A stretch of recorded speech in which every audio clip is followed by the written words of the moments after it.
I do have to be willing to do that work to drop out of identity-based politics about like, oh, you're this kind of person, I'm that kind of person, Mhm. and keep driving until I can find something where we Mhm. both agree that that is either the way the world is or the way it should be. Yeah. And if we get to that point and we can find common ground, that's really pretty exciting. You're listening to episode 57 of the Happy Space podcast.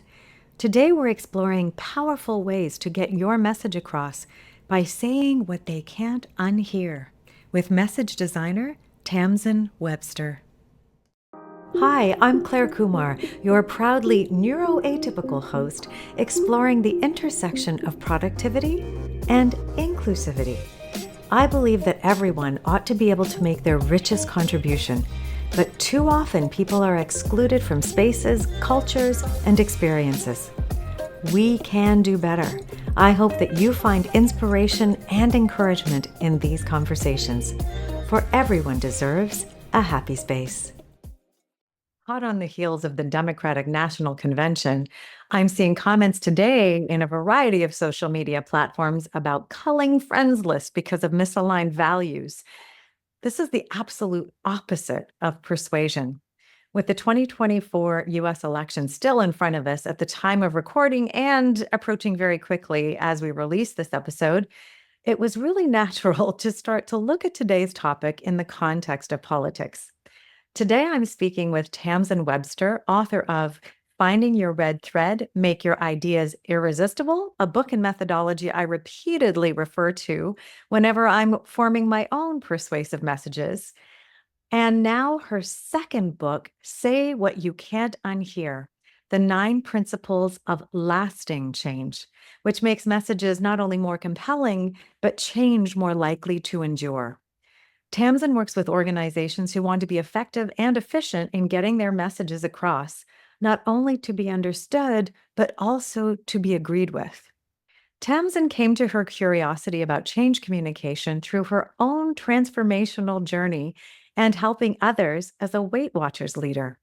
She spent over 10 years as the idea strategist for a legacy level TEDx event and was named in 2022 to the Thinkers 50 Radar. And this is a group of people I'm privileged to know many. You'll actually see a few on the podcast, Heather Hansen and Ludmila Kraslova as well.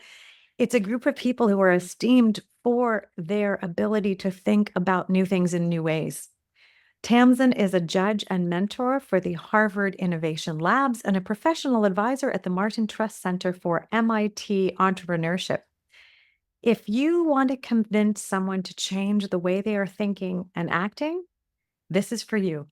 Listen to find out why, to be most effective, you need to keep your ego in check, how flipping the risk increases your odds of success, and what to do if someone seems to have wildly different beliefs than you. If you want to change what's around you, this is not a time to give up. This is a time to learn how to say what they can't unhear.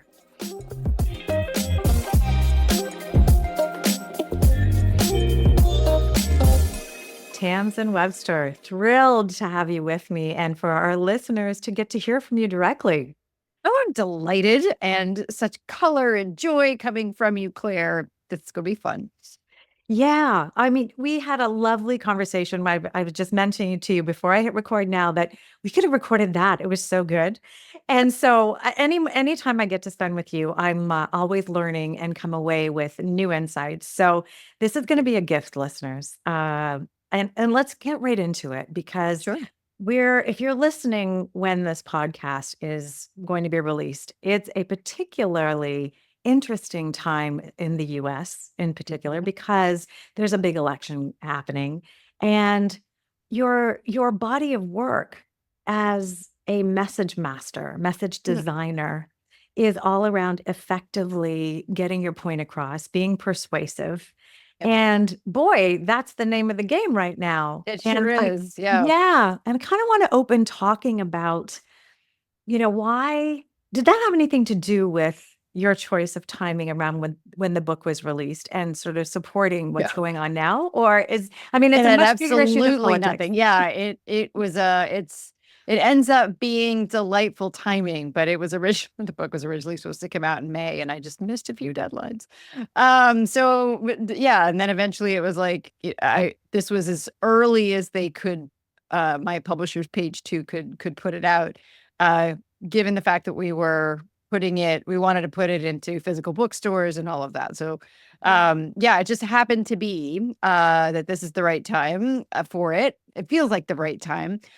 But nobody could have predicted the turnaround, I think, in energy and optimism and tone and timbre, since you're a singer, of the campaign, right? That happened when Kamala Harris took over the nomination from Joe Biden. Mm-hmm. And I'm very excited about that because it seems to be truly politics aside, just the kind of forward-looking narrative building Mm-hmm. that is generally the kind of thing that I'd love to that I know and have observed as works, but I also personally love to stand for. Love it. So fortuitous. Things shall happen when they may, at They the right shall. time, a little bit of trust. Exactly. Yeah. Uh, but you know what? I think about this and I think about the politicians, and I want to get to that. But I'm thinking about individuals and the Mm. message you have for every individual, because what I'm taking away from this is, and I watched a fair bit of the Democratic National Convention, even though I'm in Toronto, I found it kind of interesting looking at the messaging coming out of that versus a little bit of what was coming out of the Republican National Convention. And to me, it really struck a chord. The DNC was really about fighting for freedom, looking for justice, social activism, and a real strong message of hope. Yeah. Whereas the Republican National Convention was really derogatory, talking about the challenges we're facing. It left you feeling deflated, and they're playing up fear rather than Mm. playing up love and compassion. Yes. I see that dichotomy very, very strongly. Yep. What I saw today in my social media posts on a couple of platforms was, well, if I saw your reaction, for example, and you might not have seen this was a really powerful moment with Gus Waltz. Oh, I did see that. I Did did you see see that. that? Well, marvelous. Yeah. I thought it was one of the most beautiful things I've ever seen on television. And I wake up this morning to, or yesterday to messages about, attacking someone who's neurodivergent, as am I, different capabilities of expression. There was such unbridled joy and love in that in what he displayed there. But I woke up to comments today with people saying, I've seen your values. I'm unfriending you. Boom, boom, boom, shut down. This happened in the pandemic too. There was a lot of sort of polarization. And I think your body of work is for everyone, specifically, yes, for the people that are crafting messages and really getting it out. But everybody has the opportunity here to craft a message and be in conversation. So Yes. yeah. What do you say when you're thinking of how you want this book to be used, and the Yeah. invitation to the person who's just like, I'd rather unfriend you than be in conversation?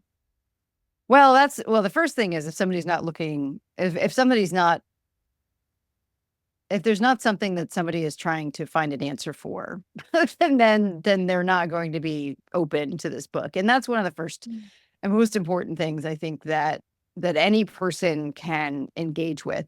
It aligns with my 8th principle that you can't want it more than they do. Yeah. Meaning, I know that there are places you could use this, that opportunities for change. They could change. I see it as changing anything from individual lives all the way through business and societal and social movements. And yeah, I can't sell it that way because someone's going to be, there's no way one thing does all those things. I get that. But the second thing is that if you're not looking for that kind of forward moving change, then it's not going to align with what you're looking for. So I think that, what I observe is when you were talking about the tone of the two different narratives that you had observed, This idea of anchoring on fear and pain is regardless of where it is. And I focused more in the book on doing that for sales and marketing purposes than on political, but again, we can see it at any number of places. It just doesn't work long term. I mean, and so, and there's something more specific that I had an insight about the other day, and that is, an anxious brain, a fearful brain, a brain that is in pain, literally cannot think rationally. Yeah. And that's not an opinion, right? Like that is supported, well-researched, evidence-backed science, is that an anxious brain can't listen, can't process, can't learn. So whenever people dial up pain to get a message across or as part of their message, not as a mode of let me identify with you and observe and empathize with what the struggle that you're going through, but rather when they use it to amplify and try to urge action because they're trying to drive that action based on that pain or that fear, I sit back and say, you are creating a situation in which someone cannot be open to something and which they are then therefore motivated to just do something, but something not rational. And I got to stop back and say, well, why are you doing that? I mean, it really, anytime I see someone anchoring on pain, again, in any situation, sometimes they do it knowingly, sometimes they don't, but you have to ask yourself who benefits from that, because it's usually not the person that they're talking to. It just struck me that maybe this is thought through. Maybe Trump gets that because maybe he just wants people to stay and take no action. Don't get curious. Don't explore. Just stick with me. And I'm going to keep whatever you makes you feel safe, right? And that's what you're motivated to do when you are anxious. Is it restricts the options that you're open to. Hey, Happy Space listeners. If you're looking to boost your team's performance, look no further. As a productivity expert and inclusivity advocate, I love showing leaders how inclusivity is the key ingredient in team performance. We travel beyond lip service and explore helping everyone truly bring their best selves to work. Ready to see your team soar? Visit clarekumar.com and book a discovery call today. It doesn't mean that you won't act when you're experiencing that, but it means that you're going to act for preservation. You're going to act for self-preservation. And so what I find is that so that's happening. But there's also very good research and evidence that shows that when we frame potential changes through a problem-based lens. And now think about how often not only do we do that, but we are told to do that, to encourage to do that. Startups are saying, well, what's the real problem that you solve? What's the problem you solve? What's the problem you solve? What's the problem you solve? There is research that shows that from linguistics and a learning perspective, that when you frame something through a problem, it immediately closes the options that your brain is willing to consider, not just because of any fear that this could happen outside of activating a fear mindset. But think about it. If you're just trying to solve the problem, then all your focus is on solved, not solved, fixed, not fixed. There's this duality. But when you talk about what is on the other side of the challenge, not necessarily big, broad brushstrokes of goals, but instead of saying like, you're going to lose this thing, and you say, how can we gain this opportunity? How can we maintain our market advantage? How can we achieve this thing? Right? A lot of times there is something in the way to get you there, but what they see in the research is that it immediately expands someone's ability to consider other options. Not to mention the fact that we do as humans have an optimism bias. Which is, I think, one of the reasons why this joyful, forward-looking tone finally is one that is capturing so much energy and attention right now. I feel like we've lost this optimism bias. Is it there in everyone, or is this in particular question? temperaments? Yeah, I feel like we've lost it a little bit. Well, we can lose it if we are put if we are put into or find ourselves or put ourselves into that anxious brain moment all the time. Right. Mhm. But the thing Well, is the that pandemic, for example, anxious brain yeah, for 4 absolutely. years. We were there for a Yeah. long time. Yes. Right. And Yeah. and Yeah. so that's the thing. Like when you're anxious, it's not possible to see a broader picture. Right. And so that's Yeah. part of what, you said, like, who is this for? And I'm like, yeah, show me a day where you get through the day without having to persuade someone or some being to do something different than what they're doing right now, where you have to, whether that's the child or the cat or the partner or business person, the cable renewal guy. We have to do it all the time, and we're not taught how to do it, which is cuckoo bananas to me, because it is such a core life and business skill, our ability to Negotiate. effect change, right? Like our ability to just say, hey, I need a thing to be different. How do I do that? And how do I do that in a way that preserves relationships, that whatever change that you're making is one that is sustainable, or the one that you're asking someone to make is sustainable over time.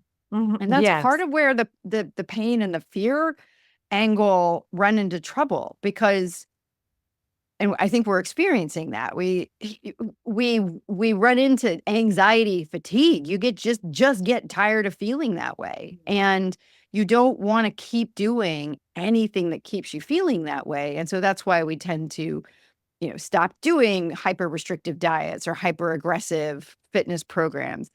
But I would suspect the same thing is true when you have kind of a whole narrative out there, whether that's in business or in politics, that's essentially the equivalent of the Debbie Downer character from SNL. Like we all have those friends. You don't want to spend a huge amount of time with them. And they're like, this is all, it's like you say Yeah. something positive and they're like, yeah, but, and you're like, oh God. Yeah. So Yeah. The big buzzkill. yeah, you're like, Yeah. Just, nah. yeah. Well, Yeah. it's principle number 6, right? Pain is the enemy of long-term change. Yes. And I thought, yeah, we can get caught up in short-term impact, but that long-term erosion of our need for joy and comfort Mhm. is ultimately going to be our downfall. If so, we have to find and fall in love with ways of being and acting Yes. that actually are deeply in line with who we are.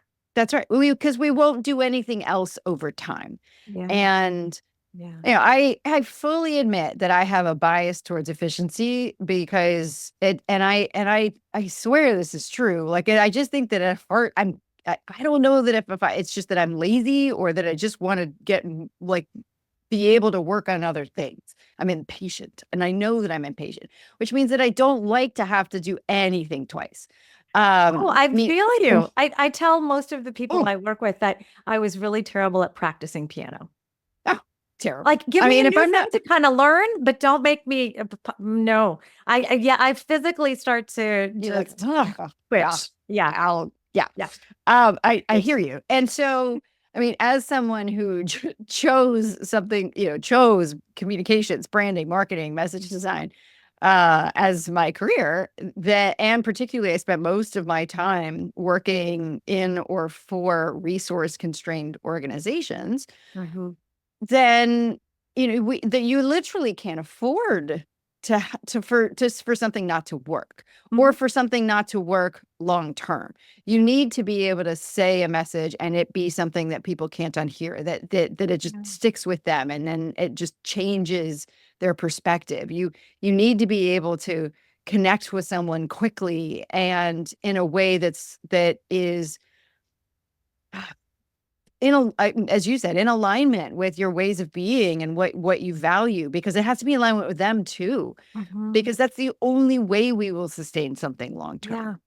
And so Yeah. it's just been truly a lifelong passion. Like, it's the only thing that I've been willing, I don't consider that doing it twice, because I keep trying to, like, just unpack and solve for pieces and parts of this puzzle Mhm. of what is it we can do to accelerate the adoption, the understanding first, and adoption of new ideas, and that's evolves over time is into how can I help people help other people make transformational change. And so really what this book is just this is I mean, it's my manifesto in a lot of ways. My manifesto. Um of just what I know works and what I have not seen all assembled in one place all together anywhere as just a very, very different approach Mhm. to, I mean, you have to call it persuasion, but anybody who reads the book understands that by the end of it, it's not actually about persuasion at all. What do you call it? What do you say it's about then? If it's not about I think it's about communications that, communicating change. It's change communications, but because it's, there is I mean, I will call it persuasion because that's what most people would recognize it as. But I think with most persuasion, there is this, it implies for a lot of people a much more active process of changing people's beliefs in order to change their actions, Mhm. and, we hear a lot of that. Well, whether it's in psychology or other places, well, we've got to get rid of limiting beliefs. Well, yes, and when they are irrational, we absolutely do. But the thing is that a lot of times these, in business or in other places of life, these limiting beliefs are limiting to our perspective about what that person could or should be doing. They're limiting For to whom? our change. Yeah. What? But they are not irrational, right? Those beliefs. And I think that's the real Mm. challenge. Because a question I get a lot about this is, well, why are people so resistant to change? And it's saying, well, it's they're they're not resistant to all change. There's not a day that goes by that goes the way as planned. There's no such thing as a normal day. Ev- every day has something that is different than what you expected or what you were planning before. So we're actually really good at it. But what we are resistant to are certain kinds of change. We're resistant to changes that we anticipate as being very difficult or very painful. We're resistant to, and then that gets us into what makes them difficult and painful. Mhm. But, as others before me have pointed out, fundamentally, a lot of times that resistance comes from a fear of loss, Mhm. right? Because we perceive a risk, Mhm. and the person that is asking us to change, Mhm. sometimes that's ourselves, hasn't yet done the work of abating that risk for us. Um, and in essence, a lot of times what we end up doing is just saying, trust me, you'll be fine. And for a lot of us, that is not okay, right? Like the person that we trust the most is ourselves. Mhm. So really what this process that I have seen work over and over again, and is what's, the principles are what are captured in the book, Mhm. is that this is about actually essentially stating your case and letting somebody else respond to that in such a way that if it is something that is aligned with how they see the world and Mhm. how they want to be seen and with what it is that they want to achieve, then it will create the conditions in which they persuade themselves. I forget at the moment who said all persuasion is self-persuasion. Mhm. But really that's what it is. Yeah. But when the book is written for leaders, when you're in the position of helping or creating the conditions for somebody else to change, Mhm. it really is understanding that at least my belief is that the person who should assume that risk is the person asking for the change, not the person whose change you are asking for. Yeah. And that's really a lot of what's represented by this book as well, is flipping where the risk is. Flip the risk. Flip Yeah. the risk. Yeah. Yeah. I mean, That. if you believe enough in the change, Yeah. in my mind, the way I see it is, if I believe enough in a change, if I believe enough in doing something a certain way to achieve a certain outcome, like I do with this book, then I I believe that I must be willing to state my case, to put that position out there, be willing to defend it, be ready to defend it, but also have confidence that I have done the work to make it as clear, as understandable, and as agreeable for the people who with whom it would ever be understandable and agreeable. And the agreeable is the key part. Because if somebody isn't interested in long-term change, this is not the book for them.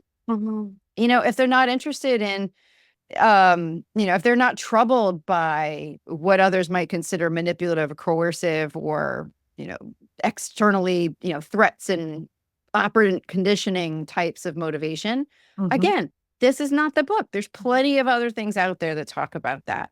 But if that hasn't worked for folks, if that doesn't feel good, then I really wanted to put something out there that said, yes, there's another way. No, it's not just sparkle dust and pixies, right? It is, haircut aside, but it is research-based, evidence-backed, and in so many other fields than in business. And and as you pointed out, it isn't just business that this book is about, but, publishers are like, it has to be for, I know. But as I say in the book, most of these principles found at least the seed of where they started in my own personal transformational change and the work I did in creating and helping to create the conditions for others to make their own personal transformational change. And then taking those lessons and then bringing them from the personal sphere into the professional, into the business world, and seeing that those principles just fundamentally worked better. I didn't see the levels of buyer's remorse. I saw quicker alignment when I use it in context of fundraising and things like that. We were able to raise bigger gifts. We were able to get more people involved, because we are just almost speaking a different language of quote unquote persuasion. We're speaking their language. We're building the stories they can tell themselves about whatever this is. It is really powerful. And I remember when we first spoke, a point that really stuck out to me was the place of ego in this. If we're going to start to de-risk it for the other and take on the risk, can you talk a little bit about the mindset of the person trying to make the change and how you get to thinking that way? Yeah. I mean, I think there's probably different paths to thinking that way.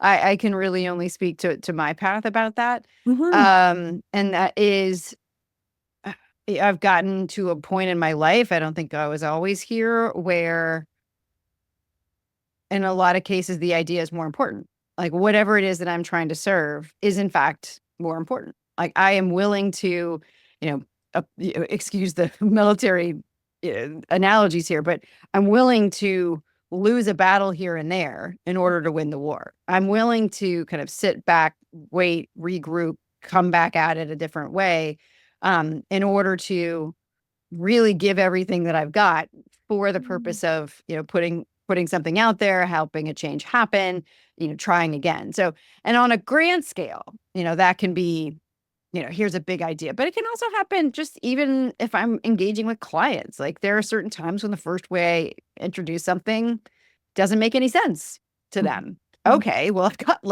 over time, I've developed like 5 other ways to explain the same thing. But I've even seen it with my own approaches, right? So with my first book, Find Your Red Thread, it is presented as a very linear structure.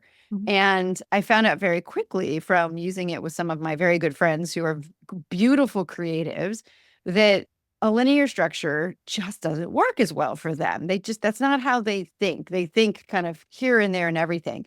And gosh, I don't remember who said this recently, but it was, the thinking doesn't have to be linear as long as what you hang it on eventually is, right? And so being able to even kind of recognize that and being able to in that moment say, well, I believe in the power of articulating information to other people in the structure of a story, but if I really want to help this person get their idea out there and my linear explanation of this process isn't working, then I say, well, then I need to be willing to like put myself, my process on the line and say, well, can we get to the same outcome if we approach it as they think about it, not, this step, then this step, then this step.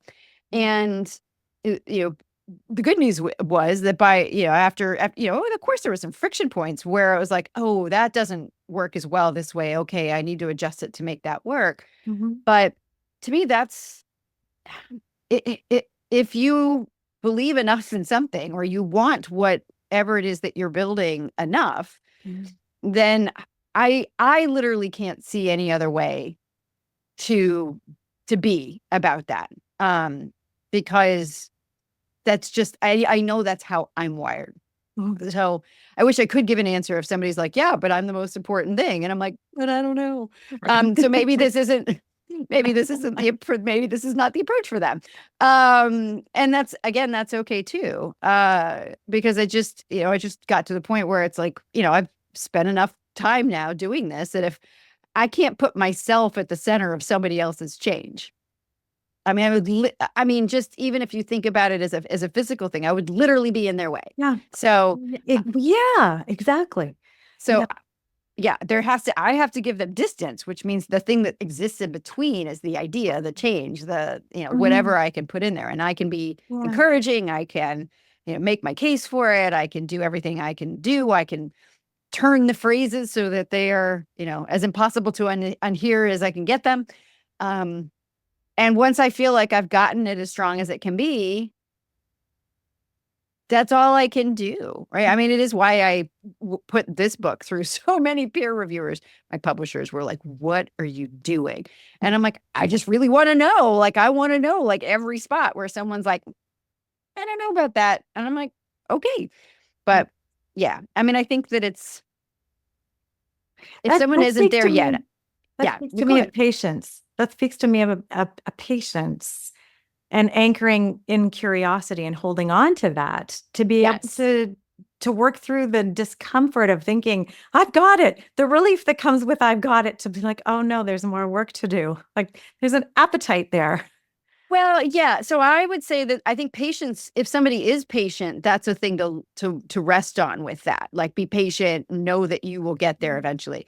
I am not patient. I am probably persistent to a fault. I am just, there's another word that I can't come up with at the moment. Relentless? No, well, no.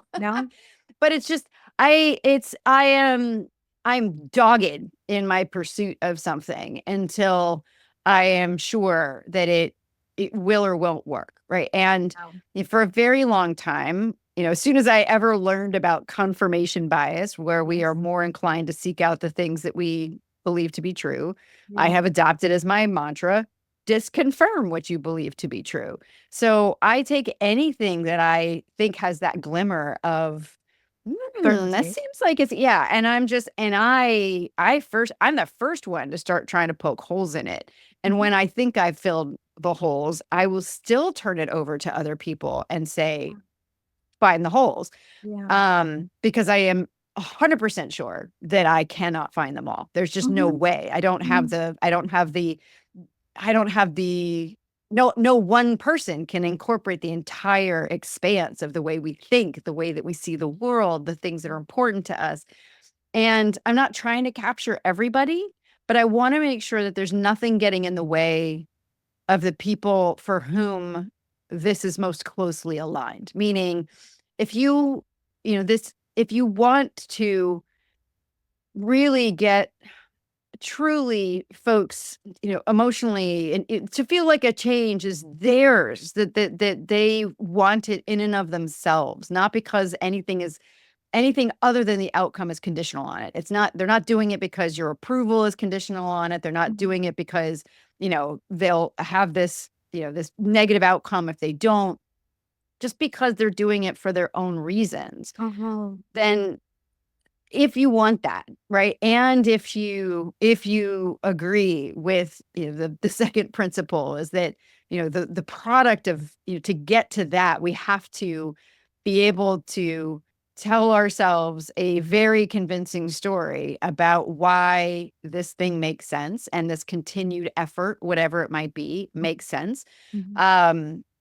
And that we won't do anything over time if we cannot continue to tell ourselves a story that we agree with. Mhm. And if you don't believe that, again, the book's not going to work for you.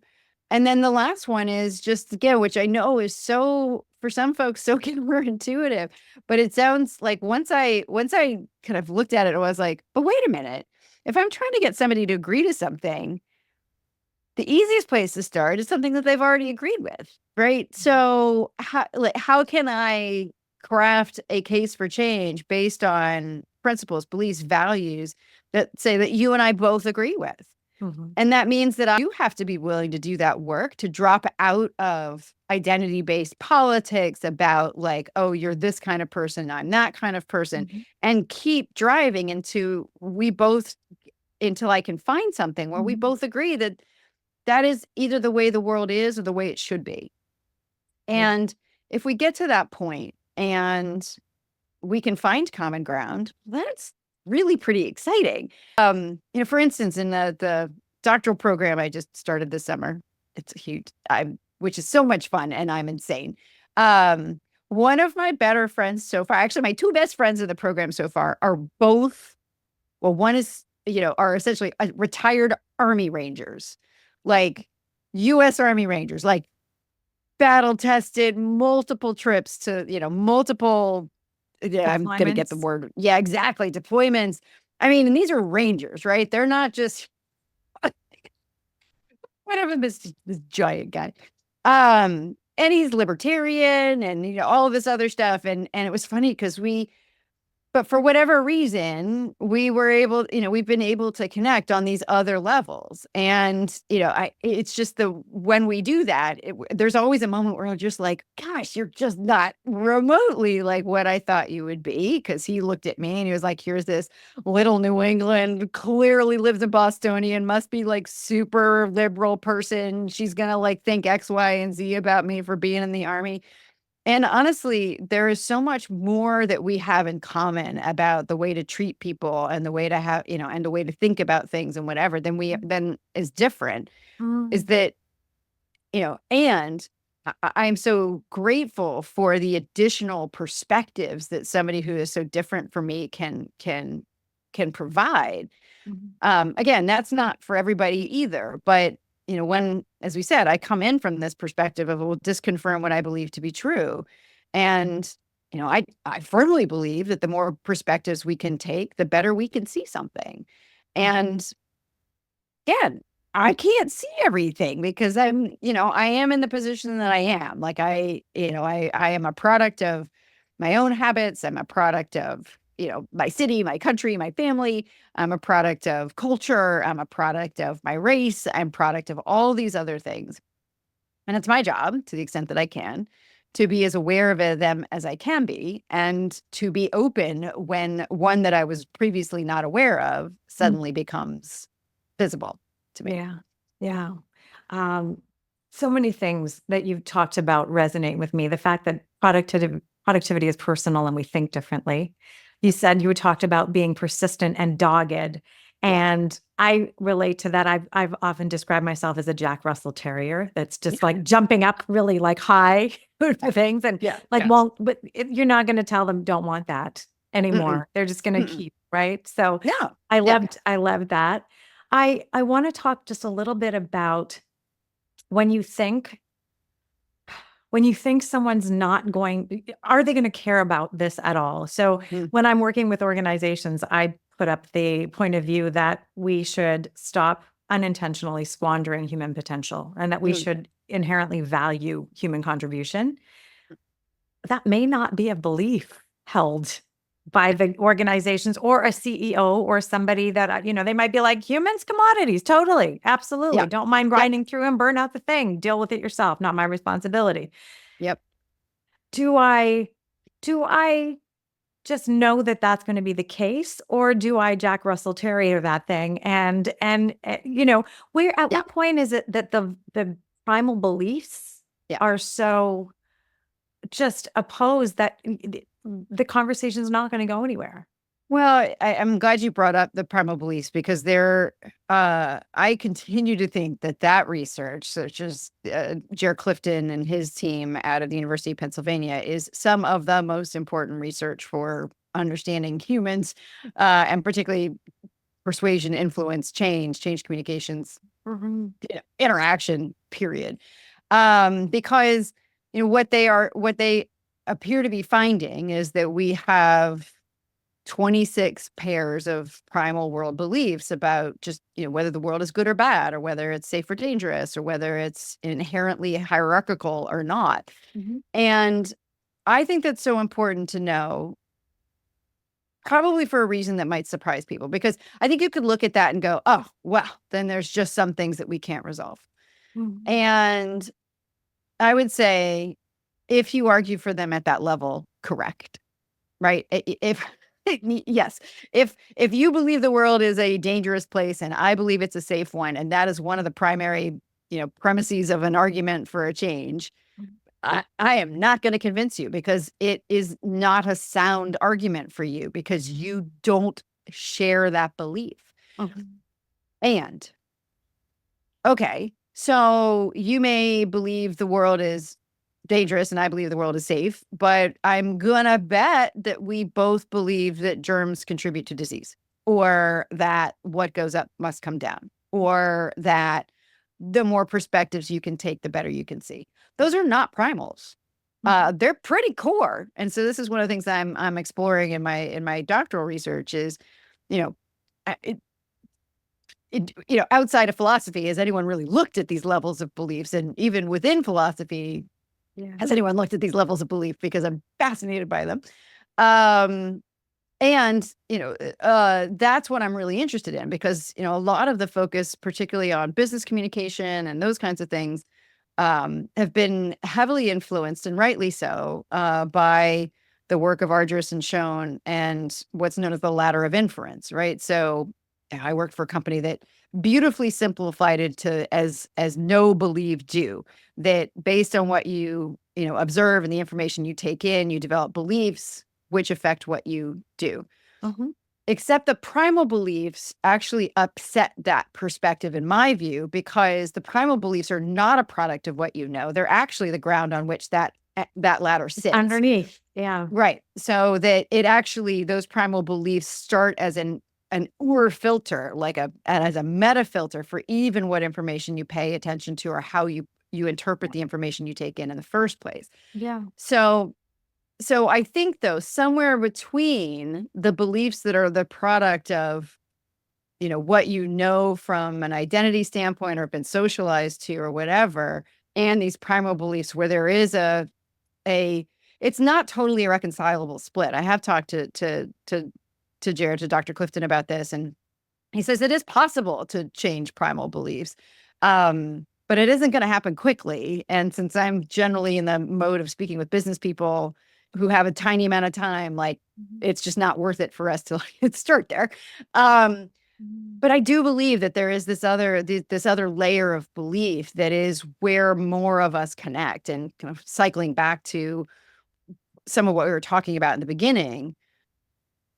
I think that's where you start to get people excited about things, when you can make a case, or you can get someone to see that, oh, actually, as much as I have with my Army Rangers, that there's way more that we have in common than we don't. And I don't say that from a Pollyanna standpoint. I actually say that very, from a tactical standpoint, that I think we convince ourselves that we just can't make the case with this person. This person's just not going to change. And I'm like, well, based on the argument they're hearing, no, they're not. Mhm. Um, and there just may ultimately be that, as you say, that sometimes they're just not going to want to. okay. But I would say with a company where someone's just trying to, he doesn't believe in the inherent worthiness of human potential, I would still say, yeah, that is an opportunity for you to Jack Russell it. In my mind, the way that I picture is like, I'm actually going to start to mine in a different place.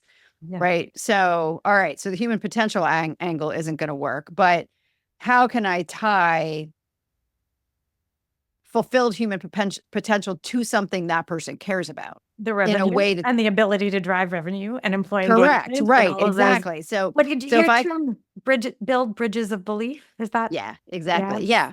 Yeah. So it's, and again, I will repeat that I think that is on the responsibility for building those bridges of belief is on you, the person asking for change. So it's your job to figure out how to Yeah. start from where you like figure out where from where they are. What are the series of steps that would ever get them to you Mhm. based on what they value and what Yeah. they believe to be true. Yeah. And that's going to be even stronger, obviously, if these are things that you believe to be true, because otherwise, I mean, we can't even hide our ability to argue for something that we don't believe in. So, Yeah. yeah, I've just found this to be, the more that I've been, not just these principles, because these principles been in play in my life and my work for a very long time now. But the particular practice of forming these cases and finding these principles has really just been something I've been working on for the last 2 years or so. And it's incredibly validating and uplifting work. And not just to me, it's just to other people. Because I mean, I can even see, some of my startup clients are like, oh my gosh, like, whereas they had been talking about their products and walking in and saying, we decarbonize legacy buildings, which might work with some people. Like now they can talk to, the building owners that were their actual clients and say, we can help you kind of reduce your building heating costs by controlling the release of stored heat that are coming off your radiators. And they're like, Oh, now oh, wait, I care about that yeah, part. I care. I Yeah. understand that. I care about that part. It's something that I Yeah. want. It's a solution I haven't heard of. And you're telling me I don't have to pull out my whole furnace and my boiler system. Um, but you're solving the problem that I know I have, which is that the radiators are either giving out too much heat or not enough. And so that's the shift. And it's really interesting to me sometimes that two things can happen. It's not always awesome in the beginning because sometimes people go, oh, actually, we don't actually have a differentiated idea, or we don't actually have a solid case on which to base this. And it's really interesting to see that happen. But that happens actually far, far less than I'm very glad that happens. Not very often. Much more often, someone starts to go, that's why that's how that I see this differently. That's what it is. Because so much of the time, we're forced to like look at these outside things as the things that are different, right? And I, whether it's the benefits or its features. And I know I talk about benefit bombing in the book, but its sister is feature flooding. Which is just like, well, we've got this and it comes in pink and, and it's just like, that actually isn't it, right? Because it doesn't matter what color it is if they don't actually Want the thing. understand it, Yeah. want it, agree with the Yeah. approach, any Yeah. of that. Yeah. So it's really interesting. I mean, it is about, I'm trying to find ways to talk about this that don't scare people off, again, given the nature of what I do. But in a lot of ways, it's about philosophizing. It's about articulating your philosophy. It's about articulating your core argument for this change. Mhm. And when you are talking about your approach, let's say, to working with companies, or you're talking about the approach that's embodied in a product, Yeah. you really, I mean, in one way or another, you are asked for that argument on a regular basis. You're asked for that, I mean, truly existential argument. Can you argue for why this exists in the first place? Sorry, with my dog shaking off. And I think that again, it was just when I had this realization about 2 years ago, I was like, and it was started because I could see people articulating things beautifully in story structure or even as a story. And whether they're using my red thread structure or something else like StoryBrand, I Mm-hmm. could still see times when something was articulated as a story and it still didn't work. It still wasn't effective. And I just got curious about that. And I'm like, well, why not? And then I was like, huh, because, right, there is this saying that a story is an argument. And I had already had a number of people say, yeah, of course. Like, it's most obvious in something like Aesop's fables, right? Well, the actions of the story are arguing for what Aesop put in the moral of the story, right? That, if that so instead he wins the race or whatever it might be. But every story of transformation is actually an argument for or against the ways to get there, like Yes. to how Yeah, that for sure. transformation happens. Yep. And yet, again, it doesn't always work. Like, you and I may say, well, I don't like that movie. I don't agree. That's not the lesson I took from it. Okay, why? And then I realized that we kind of just stopped at saying it was an argument. We stopped looking at what creates an argument, not just what creates a story, but Mm. what creates an argument in the first place. And that's where this idea of principles, beliefs came into play, because a true argument where this plus this equals that, and the this and the this are those principles and beliefs, and that is the change, is the realization, is the conclusion that comes from it. All of a sudden I realized, oh my gosh, nobody is talking about what's underneath the story. And if Mm. we really want people to, believe enough in our change or our offerings or our products to act on it, doesn't matter how interesting they are. It doesn't even matter if they understand them. If fundamentally they would never agree with them because they're not answering a question that they have, they're not based on, that approach is not based on things that they believe to be true, we'll never get it. And so this book is very much a process of like, just go all the way down to that kind of bedrock layer of Yeah. saying, what is that belief-based, principle-based argument for Yeah. why you're doing this? Yeah. If this is bringing to light a customer conversation I'm having right now Mm, about a goal around employee retention mm. and wanting, to run a leadership day. And they want to start off with a retention presentation and then get into some well-being and then get into some productivity. I'm like, I'm kind of thinking it's the wrong order, because we have to believe and agree on the principles around what drives good performance Yeah. before we say, how is that going to affect how we're going to hold on to people? If we don't combine these things, we're not going to get to an outcome that people will believe in. And the point I made, I was being rather bold. People They're will not shocked. stand I'm for shocked, Claire. they won't stand for lip service anymore. So No, they won't. Mm-mm. you have to do the work and really be clear on what you're trying to do and really be clear on how honest you are being with yourself. Yes, absolutely. Because So, yeah, I said it the other day to someone. It was very funny. She was like, "Well, I was actually just she and I were talking about change and all this, and she was like, "Well, yeah, people are pushing back, so we've got to do something different now, or something like that." mm, And I was like, "Yeah, we people are not going back in the box, so business is now having to deal with people as people because they're not willing to go back into the machine." mhm, And so that means that there's this whole body of knowledge, of skills that we need to have. And it's why I'm so passionate about teaching persuasive message design, and why it needs a field of practice. This needs to be a whole thing that we know how to do and that we are teaching people to do. Because we don't have a choice. Like, you're not going to like prop up AI and be like, convince this person, right? Like, that's not how it's going to happen.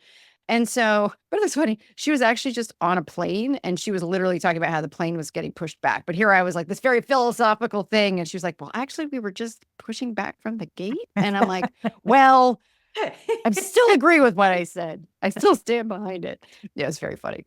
But yeah, I mean, as you say, you and I are very much aligned on the fact that, at least on the fact that there's value in people. There's value in whatever it is that they have to bring to the table in whatever manner they bring to it.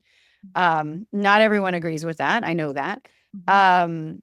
Um, but again, I, back to one of your earlier questions, I cannot waste time or effort or moments thinking about those people when there are people who do share this belief that you and I have, Yeah.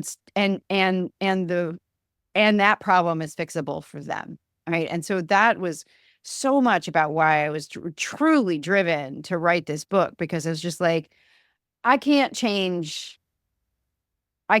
minds who aren't looking for that, or who aren't yet at a level of awareness that makes them Yeah. I curious. say I want to find people whose ears to the ground already. They're Yeah, I listening for mean, a solution here. Yeah. yeah, exactly. And again, it's not that, I'm not willing to be out there and doing doing my part to start, creating education around this, because I know as well as you do that you start to put out other ways to approach, and then people end up just being curious about, like, well, what is that in the first place? Oh my goodness, kitty. Um and so great.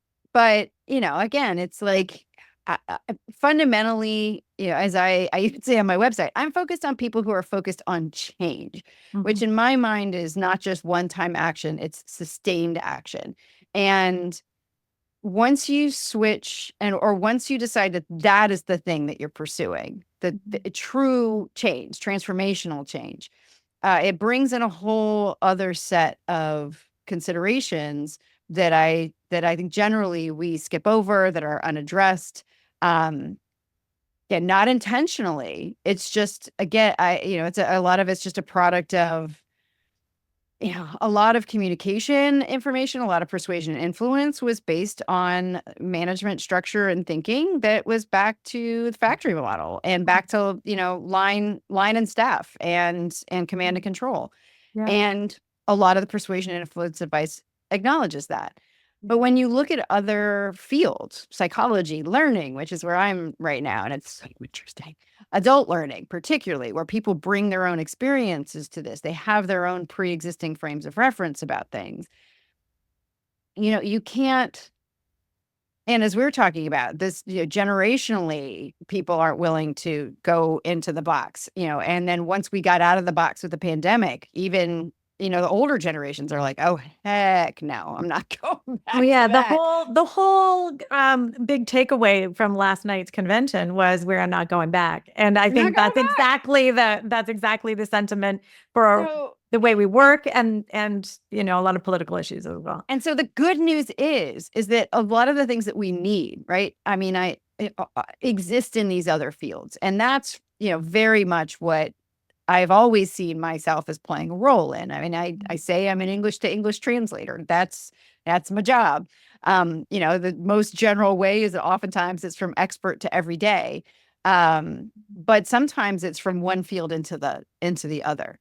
And just as a quick example, I mean, I was doing some reading for class, and it was about adult education. And a lot of people don't even think about adult education, or if they think about it, they think of it as like continuing ed, or CPE credits and things like that. Mhm. But if you think about adult education as I do, in the context of it's helping and understanding how adults learn something new, period, right? Then you start to see how critically important it is that that we have some of that knowledge and skills, because Yeah. any innovation, any new product, new offering, new idea, there, by definition, is going to have a bit of an educational component to it, because there's something new about it. And if we don't understand what's required, as, by the way, psychologists understand, as neuroscience understand, as cognitive behaviorists understand, as adult learning folks understand, adult educators understand,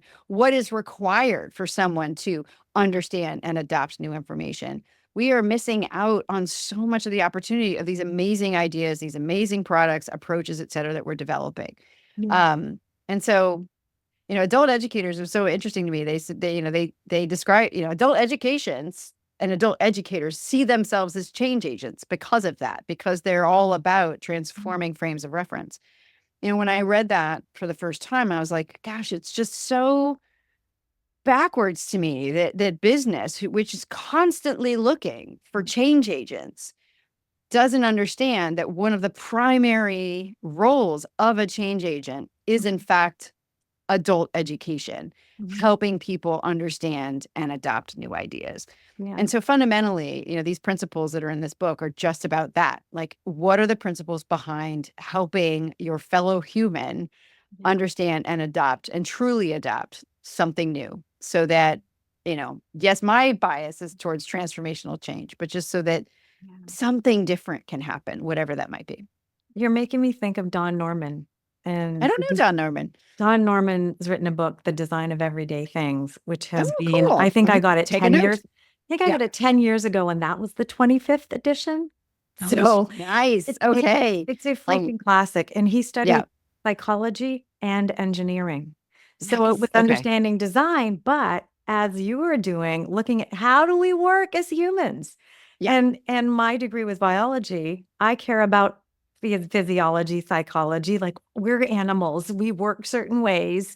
And now you want us to work this way, and it doesn't suit our human nature. So no. It's like, so I love this cross-pollination of ideas. Oh, goodness. Yeah. So speaking of biology, a book recommended to me by, one of my professors, Victoria Marsick, Dr. Victoria Marsick, who is essentially like the founder of organizational learning. Like, she essentially created organizational and incidental learning particularly as a field. She was like, oh, there's this great book. It's from the mid-2000s, I think, called The Web of Life by, I'm going to mispronounce the name, but Fritjof Capra, Capra, he's a physicist, and he's talking about very much the kind of ecosystem nature of things, and how, essentially, and I know this from working with some of my TEDx New England speakers who are all STEM focused, who talk about how,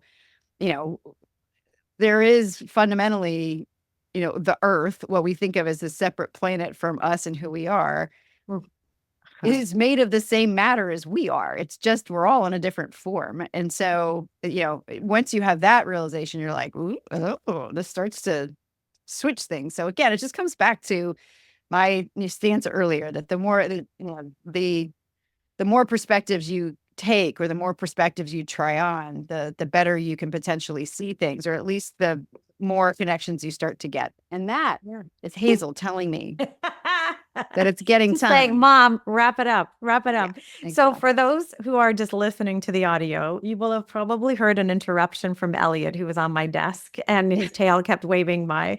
And this is Hazel, who's a gorgeous whippet, is it? She's a greyhound. Greyhound. Yeah. Greyhound. And you have Walnut as well. And I do. Walnut doesn't bark like she does. Yeah. Oh, all right. So, well, that's a clear signal. I'm going to respect Hazel's wishes there. And I want to thank you for joining me. My pleasure. It's an incredible body of work, and it's going to have profound impact. I urge everyone to pick up a copy of Say What You Can't Unhear and Finding the Red Thread, because Tamsen, you may not know this, but anytime I'm creating content that I think I want to be compelling to get my point of view across, I start with that first step, which is find your shared values, which is in this work as well, right? So it's your gifts are big to this world. Oh, thank you, Claire. Yeah. That's kind of you. Yeah. Thank you. Well, this is such a pleasure. Thank you for giving me the opportunity to chat about these things that I love so much. Amazing. Anytime. Thanks so much for spending time here. Check out happyspacepod.com for links to all the episodes, including on YouTube, our online community, and helpful tools for work that fits. I'd love to hear from you. Leave a comment on social media, or even better, drop a review. And please share with someone else who you know also deserves a happy space.